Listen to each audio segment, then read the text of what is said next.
It's Derek here, and today we're going to be talking about the AORUS FO32U2 4K 240Hz OLED monitor.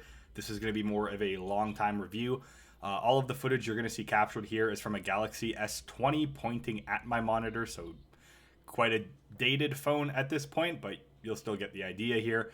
We're going to get into some gameplay, and I'm just going to kind of talk about my experience with the monitor from a couple different perspectives. One is general use, productivity, that sort of thing, and then two is going to be your casual gaming, and three is going to be more of your competitive gaming, since I guess I kind of have that as a background, and I definitely differentiate the two, because usually with the more casual game, maybe you want to sit back, play on a TV, that sort of thing. So I'm just going to say kind of who this monitor is tailored towards. Is 4K OLED something to look into, what my experience has been, and is it worth investing? And the big question for everyone would then be burn-in, because every time I bring up that I would have an OLED monitor, or even on I gotta stop reading Facebook comments, because are some people misinformed on certain topics when it comes to PCs and technology especially.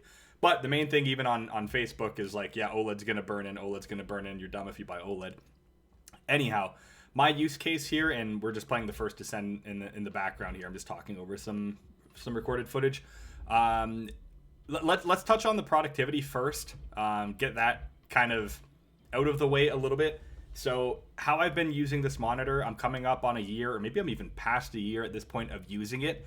And I use it, I work from home, I work on this monitor 8 hours a day, and then in the evening I usually play between 1 to sometimes even 5 hours, depending on the day, especially on like a Friday, if we're not busy, or all the chores get done, hang out for a bit, then it's time to game. And yeah, I'll use this thing nearly all day. So that, in this case, the question would then be, do you have burn-in after a year of very heavy use? Because I do see some people use their OLED monitors specifically for gaming and don't touch it for work because they fear the burn-in. Now, this monitor and a lot of OLED monitors of this generation that I bought this one at, it was like 1,700 Canadian dollars for the record. They do come with a 2-year burn-in warranty, maybe 3 years. I'm gonna have to double check on that, but nonetheless, they come with a burn-in warranty, and they have all these like pixel cleaning stuff. I don't do anything with the monitor other than turn it off and turn it on. Even at like when I'm done work, or I'm done gaming, and I shut everything down, I just let the monitor kind of do its own thing on standby, and then just kind of sleeps itself. And I never actually run any tools or anything like that with it. So I can confidently say I have zero burn-in after 1 year of, I would actually average it out, maybe 11 hours of usage per day. And yeah, still no burn-in and no pixel cleaning tools or anything like that. And I've scanned this thing. I do use a translucent taskbar on my gaming machine when I have it tied into work. I don't, though, and it still hasn't burnt in at the bottom or anything like that. That was First Descendant, by the way. This is moving over to Division 2. You can kind of see some of the quality of this, and this is like the casual aspect. These games are very enjoyable to play, just to sit back and shoot 'em up style games, progress, level stuff up. I do really love these kind of PvE games this day and age. But yeah, there's no burn-in. It's great to work on. 4K 240 hertz is pretty wild, and I can really touch on the OLED part, because one, the camera doesn't really do it justice, but there is nothing like an HDR OLED screen. I didn't think it would look that different compared to my IPS, or even my VA panel I was using, but my goodness, yeah, everything just kind of came alive and looks different. And I like to say certain things are the best purchase I've made when it comes to gaming. This is probably top 3, maybe top 2 things I purchased for gaming. Yeah, it's just been a incredible experience with this thing. Now, the casual experience is just mind-blowing. It's a straight 10 out of 10 for me.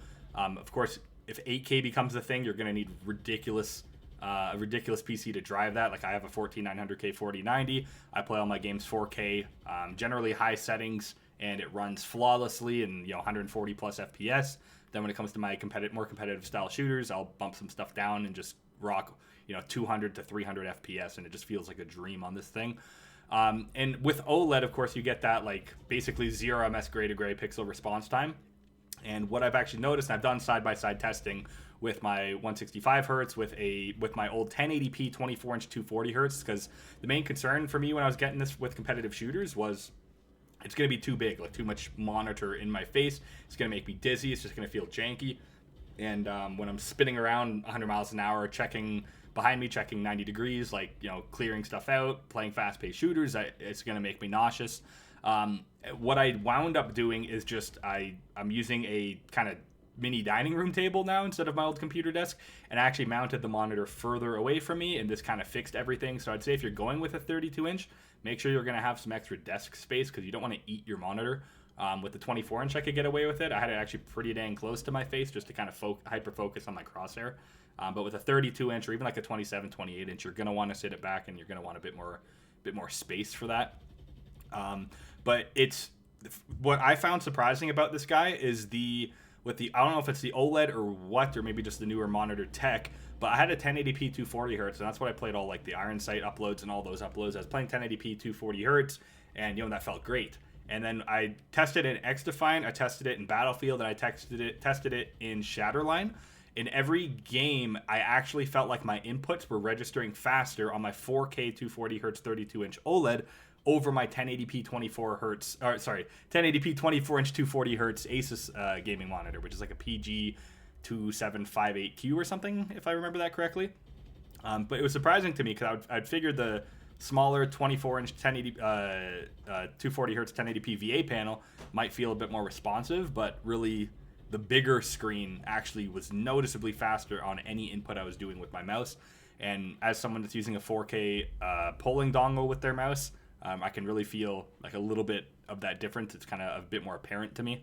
So yeah, it wins in I'm surprised to say a 32-inch monitor just is beating my 24-inch 1080p 240 hertz monitor in the fast-paced competitive shooter genre, but it is. Like, I wouldn't want to go back and play it now on the 1080p 240 once I've felt this. So it is faster. It looks better. If you're playing games such as like Tarkov or anything like that, this is definitely going to be advantageous if you have the system to back it.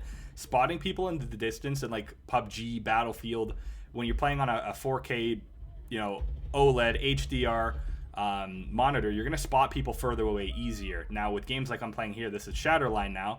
I wouldn't say it's very advantageous at all. It's just nice to look at this point. But yeah, it's definitely a competitive advantage if you can get used to the 32-inch screen, move it further back for those more distant games. I maybe even would argue something like Apex Legends, even though it's fast-paced, but those BR genres where you're looking far in the distance, this thing's going to be fantastic for that. So yeah, I think for the work and productivity, this monitor absolutely is amazing. I have had zero burn-in in a year of very heavy usage. I would go out to say I probably use my monitor more than any other YouTuber, given I work on it 8 hours a day and still manage to potentially squeeze in 3 to 4 hours of gaming afterwards. And I've just been using it like that, and zero burn-in issues at all. And I'll maybe do another 2-year review on the thing, but so far this is a pretty long-term review given how much I'm actually using it. And then to the casual gamer, just to summarize that, you can play on a large TV, which may be better in some games, or like if you have like a large OLED TV. But the added the response time and the 240 hertz, that is a noticeable. I have a 4K 120 hertz TV, and this feels 100 times better even in my casual environment, especially with the no motion blur kind of bleeding effect when you're moving really fast. Nothing like that. It's just pixel perfect, very smooth. Just looks awesome all around.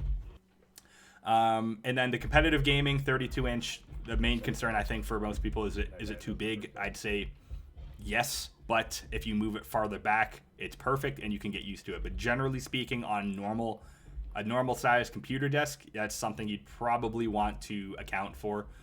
It's just it was a little big to get back, or to a little big to sit as close as I used to, but now I'm playing kind of on a table and move toward the back, move my mouse pad back, keyboard back.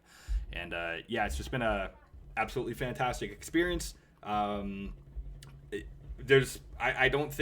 think OLED's gonna be the way forward personally at this point, with how fast and it feels, how good it looks. If I were playing Counter-Strike professionally full time, which obviously I will never do, I don't even care about that game, to be honest. But if I were in that competitive environment, I would be picking up an OLED, 360 hertz. I think they're doing right now. OLED 360 hertz panel, 4K polling dongle, or 4 to 8K polling mouse. I'd be picking up all that stuff to try to get the competitive advantage on the hardware side. It just felt better over my IPS. It felt better over my VA. It's just noticeably faster. I don't know what else I could say on that, but the esports scene, it maybe when the cost starts coming down for this stuff, OLED will be, more mainstream. But yeah, just every use case, every application, the HDR on the thing is insane. I actually used this monitor for like maybe a week or two before really cluing in that HDR makes that big of a difference in this monitor. So now playing games without it it almost looks like a different game. It's weird. Like the First Descendant, some of the other games like Division 2, just with HDR on, it's a home run basically.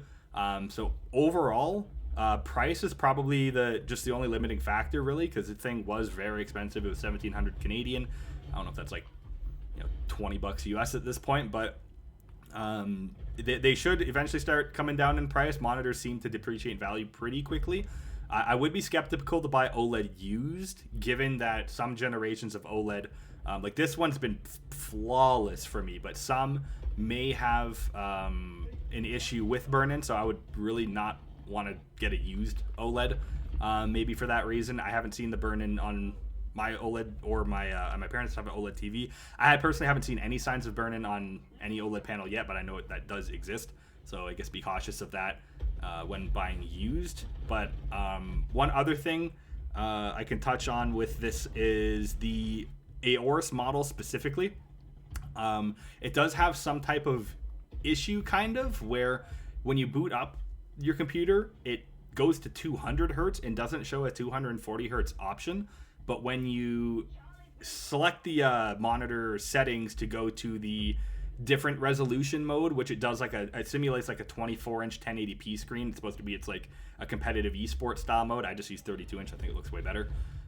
When it switches to 1080p and then you switch it back to 4K, it then puts it to 240 hertz. So every time I turn my computer on, I basically have to switch to 1080p mode, switch back to 4K mode, and then I get my 240 hertz option. So that's one thing. I've actually seen a couple other users report with the AORUS model specifically, but basically all of these, the AORUS, the Alienware has a curved version of this generation's panel.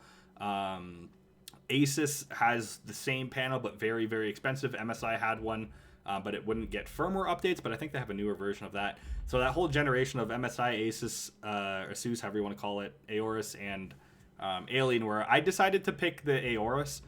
One, because it was actually available, and two, it was flat. Coming from curved screens for like racing and work and stuff like that, I think for FPS and in like first-person shooters and other games, I kind of prefer flat. I know some people prefer curve. Some people curve doesn't bother me at all. It's just if I had to choose one and they were the same price, I'm going to be picking flat. So I wanted that flat panel. But yeah, honestly, this monitor is like, if you set price aside, right now it's a 10 out of 10. There's not one area I would want to see improved on the thing. Like the 240 hertz is amazing. The 4K OLED, the response time on the thing, just for that competitive advantage it offers, I think is noticeable.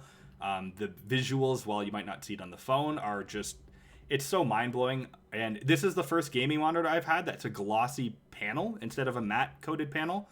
And the glossy panel, my gosh, it's so clear. I'm so happy I went with a glossy panel over a matte one. I get like, you kind of might have to be in better lighting or something like that. I play and work in a basement anyways, so I don't really have to worry about that. But even with lights cranked on, it's a non-issue for me. And there's a light enhanced feature in the HDR settings of the actual monitor that it really, you could be in a very bright room with windows open and it's still, the picture quality and everything else just still kills it. Like you don't have, if anything, I have to turn brightness down on the thing half the time because it can get very bright, and that's usually a concern with OLED, so I have no issues on that.